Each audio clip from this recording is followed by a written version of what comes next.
जुबीन गर्ग एक मशहूर गायक जिनकी आवाज लोगों के दिलों तक जाती थी, लेकिन अब वही आवाज रहस्यमय चुप्पी में गुम हो गई है। सवाल उठते हैं, एक कलाकार जिसे हर कोई जानता था, उसकी मौत अचानक कैसे हो गई? और क्या सच वही है जो सामने दिख रहा है, या इसके पीछे कोई गहरा रहस्य छिपा है?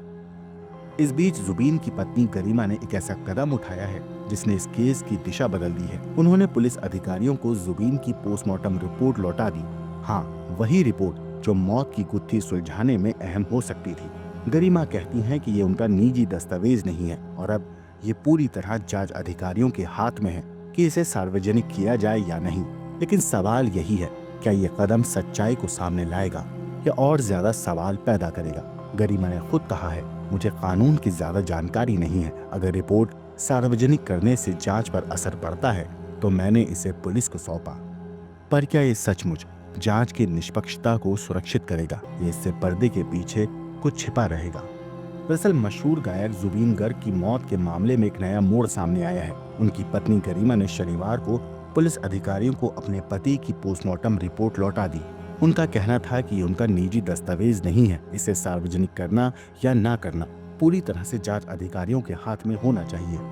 सीआईडी के अतिरिक्त पुलिस अधीक्षक मौर्मी दास जब रिपोर्ट सौंपने उनके घर पहुंचे थे, तब गरिमा ने रिपोर्ट स्वीकार कर ली, लेकिन अधिकारियों के वहां से जाने के तुरंत बाद उन्होंने इसे वापस लौटा दिया।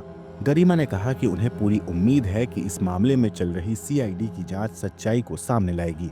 गरिमा ने कहा, मैंने व्यक्तिगत रूप से सोचा और अपने परिचितों से सलाह भी ली।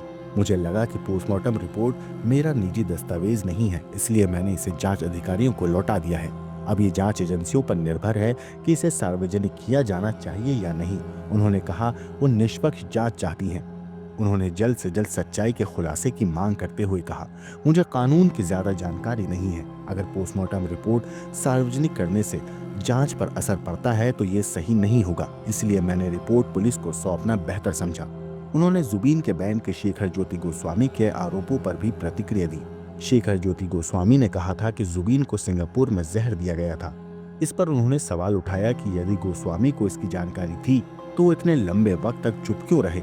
गरिमा ने सख्त लहजे में कहा, यदि किसी ने ऐसा किया है तो उसे कड़ी से कड़ी सजा मिलनी चाहिए। जुबीन सबको बहुत प्यार करते थे। 19 सितंबर को सिंगापुर में समुद्र में तैरते वक्त रहस्यमय हालात में हुई जुबीन गर्ग की मौत ने पूरे असम को झंझोर दिया था। वो वहां पर नॉर्थ ईस्ट इंडिया महोत्सव में परफॉर्मेंस देने गए थे, जिसका आयोजन श्याम कानू महंत और उनकी कंपनी ने किया था। शुरुआत में अधिकारियों ने मौत का कारण डूबना बताया, लेकिन बाद में गंभीर आरोप लगे। गरिमा ने कहा कि जुबीन सभी को अपना परिवार मानते थे, हमेशा यही कहते थे कि हमें सबके परिवार के बारे में सोचना चाहिए। उन्होंने कहा, आज वही लोग सवालों के घेरे में हैं। हमें सच्चाई पता होनी चाहिए कि उनके साथ आखिर क्या हुआ था।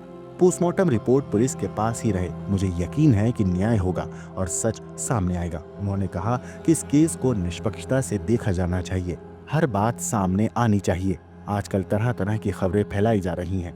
ये पता करना मुश्किल हो रहा है कि कौन सी बात सच है और कौन सी अफवाह। उन्होंने आगे कहा, मैंने अपना साथी खो दिया है, उसे मैं वापस नहीं पा सकती, लेकिन उसका न्याय मिलना बेहद जरूरी है। इसी बीच एसआईटी ने दिन में गरिमा और जुबीन की बहन पालमे बोरठाकुर के बयान दर्ज किए हैं। दोनों ने विस्तार से अपनी बातें जांचकर्ताओं के सामने रखी हैं। असम पुलिस ने अब तक इस केस में बैंड सदस्य शेखर ज्योति गोस्वामी, अमृत प्रभा, जुबीन के मैनेजर सिद्धार्थ शर्मा और आयोजक श्याम कानू महंत को गिरफ्तार किया है। सभी चारों को 14 दिन की पुलिस रिमांड पर भेजा जा चुका है। इसके अलावा असम सरकार ने शुक्रवार को इस हाई प्रोफाइल केस की जांच के लिए गुवाहाटी हाईकोर्ट के न्यायमूर्ति सौमित्र सौकिया की अध्यक्षता में एक सदस्यीय न्यायिक आयोग का गठन कर दिया है। फिलहाल राज्य सीआईडी पूरे मामले की गहराई से जांच कर रही है। Bureau report, क्रांतक।